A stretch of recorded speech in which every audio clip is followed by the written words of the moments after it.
Кешкісін таудан қайтқан Бауыржан жақын маңдағы ауылға апаратын ескі жолға түседі. Бұл жолдың тікелей ауылға апаратынын естіген, бірақ бұл жаққа ешкім жүрмейтінін білмейтін. Айналадағы орман қою қараңғылыққа батқан, ал жолдың өзі қара түнекке жоғалып бара жатқандай көрінді. Көлігімен жүрген сайын ауада түсініксіз бір суықтық пайда болып, жол бойындағы ағаштардың сұлбасы бұлыңғыра бастады. Жарық шам әлсізденіп, жолды әрең көрсетіп келеді. Бір кезде көліктің шамы біреуді жарықтандырғандай болды. Бауыржан алдында әлде бір ақ сүлгіні жамылған, жолдың ортасында тұрып қалған адамды көреді. Ол тоқтап, терезені ашып, «Жайсыз ба?» деп айғайлайды. Бірақ әлгі адам үнсіз, өзіне қарай бұрылмай тұра береді. Бауыржан жүрек қағысы жиіліп, ішкі қорқынышын жеңе алмай, көлікті ақырын айналып өтпек болады. Алайда дәл осы кезде әлгі адам басын бұрып, оған қарайды.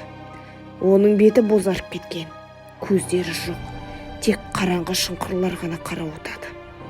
Бұл көріністен Бауыржан қорқып, көлігінің жылдамдығын арттырып, ессіз жолды бойлай шаба жөнеледі. Біраз жүрген соң алдындағы жолдан тағы сол бейнені көреді. Бұл жолы әлгі адам оның тура алдында шығып тұреді.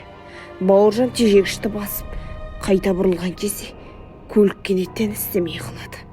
Ол қанша тырысса да көлігі от алмады. Айдалада қалып, енді не істерін білмей тұрғанда, әлгі бейне көліктің артқы айнасынан көрініп, ақырын жақындап келе бастайды. Бауыржан көліктен атып шығып, жаяу қашпақ болады. Жолдың екі жағы қалың орман, ал айналасын қараңғылық жайлаған. Жүрегін қорқыныш билеп, терең қараңғылыққа сіңіп кететіндей әсерде болған ол белгісіз бағытқа қарай жүгіреді. Бірақ жүгірген сайын алдынан сол ескі жол қайта шыға берді. Жолдың шетінен әлгі бейне алыстап қарап тұрғандай көрінеді. Ешқашан құтыла алмайтындай сезінген Бауыржан соңғы рет артына қарап, әлдекімнің өзіне сыбырлап, «Бұл жолда мәңгі қаласың» деген естиді. Таңертең ауыл тұрғындары оның көлігін ескі жолдың бойынан тапты. Бірақ Бауыржанды ешкім көрмеді. Сол күннен бері әлгі жолға түскендердің көбі қайтып оралмады. Ауыл адамдары бұл жолды айналып өтеді. Ал жол бойы жөнімен келе жатқандар әлгі елді көрсе, одан лезде құтылмайтын жақсы түсінеді.